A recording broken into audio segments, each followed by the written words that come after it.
Assalamualaikum warahmatullahi wabarakatuh.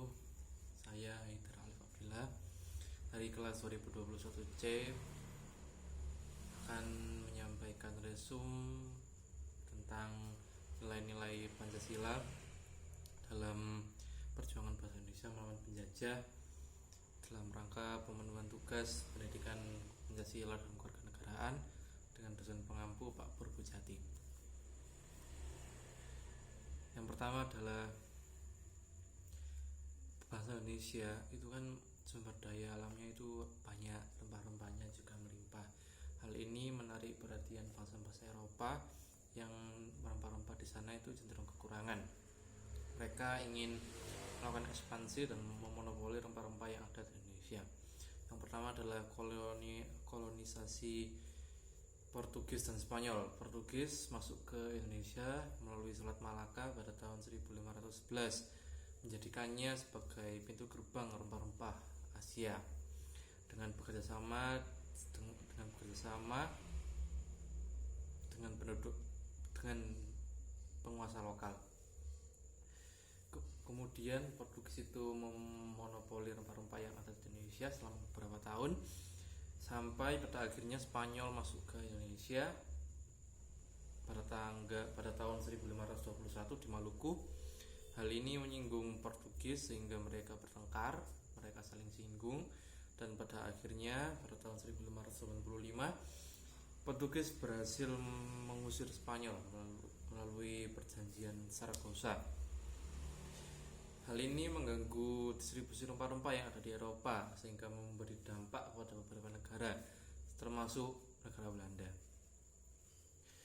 Adanya banyak praktek penjajahan di Indonesia ini tak lepas dari runtuhnya kerajaan Sriwijaya dan Majapahit. Hal ini ditandai dengan kedaulatan negaranya yang hilang, persatuannya yang dihancurkan, kemudian kemakmuran rakyatnya yang diinjak-injak serta wilayahnya oleh penjajah. Bahkan pada abad ke-17 itu merupakan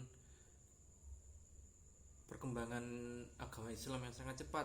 Hal ini dibuktikan dengan adanya munculnya kerajaan Demak dan kerajaan Samudra Pasai.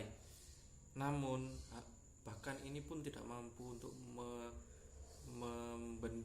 membendung tekanan dari bangsa Barat yang ingin menjajah di negeri kita. Setelah bangsa Spanyol dan bangsa Portugis yang menjajah Indonesia, kemudian pada tahun 1596 bangsa Belanda pun akhirnya juga datang ke Indonesia, dipimpin oleh J.P. Koen.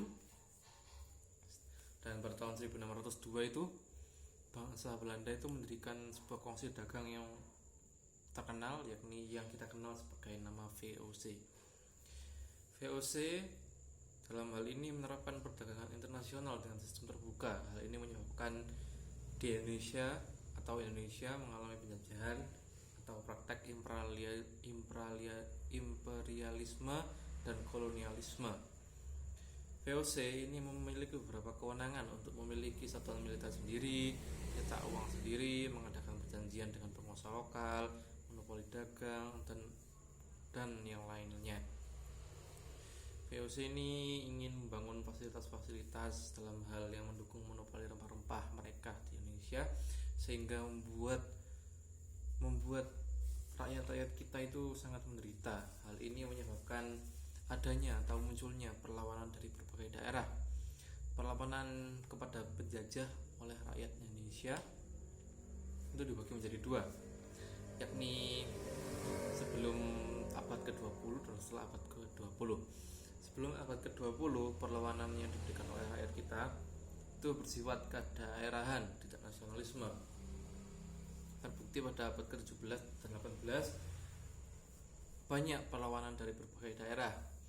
Ada Sultan Agung dari Mataram pada tahun 1645, Sultan Agung Tirtayasa dan Kitapa dari Banten pada tahun 1650, Sultan Hasanuddin di Makassar pada tahun 1660, sampai Ibnu Sikandar di Minangkabau pada tahun 1690.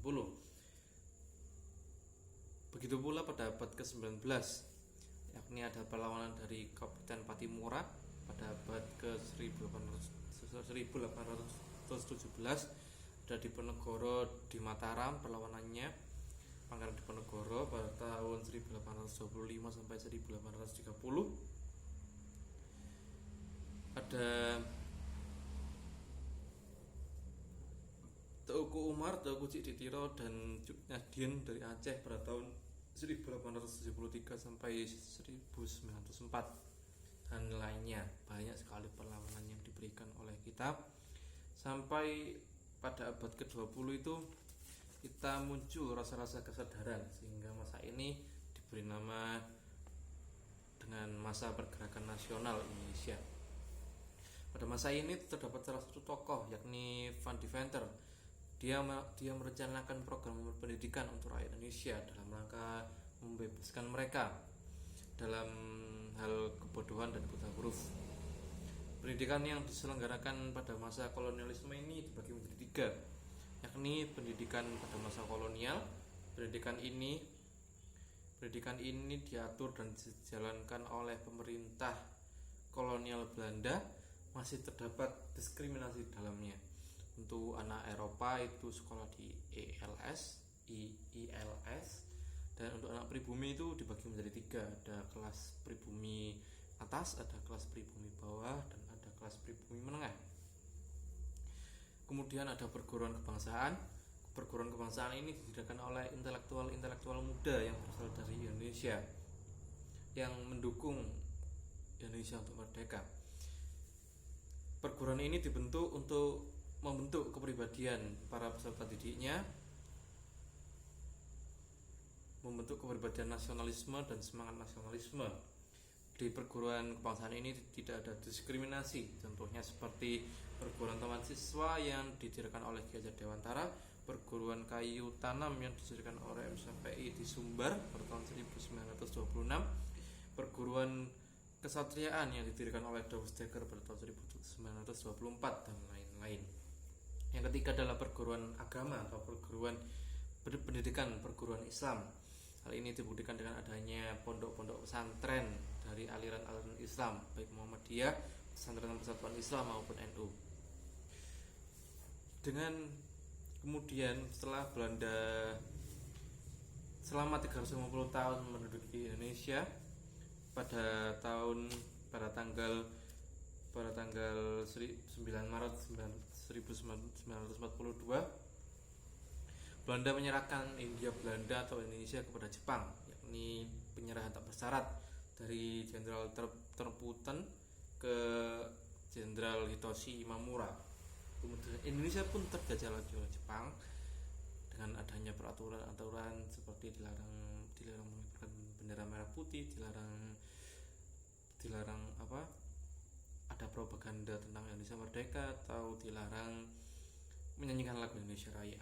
Dari banyak penjajahan dan sekian lama penjajahan yang dialami oleh Indonesia, terdapat nilai-nilai kejuangan di dalamnya. Yang pertama adalah nilai religi. Nilai religi yang ada di sini adalah munculnya keanekaragaman agama yang di Indonesia.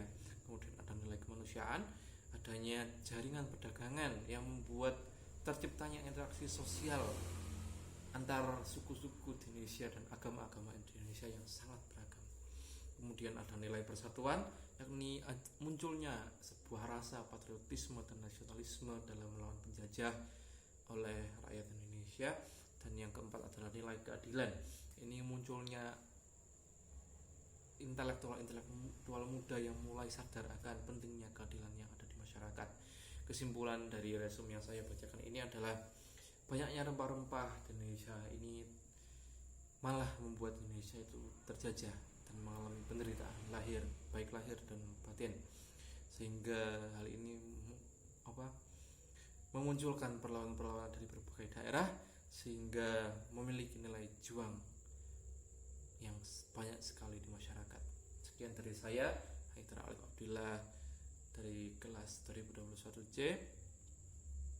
Apabila ada tutur kata yang salah atau kurang lengkap dan tidak berkenan, saya mohon maaf. Wassalamualaikum warahmatullahi wabarakatuh.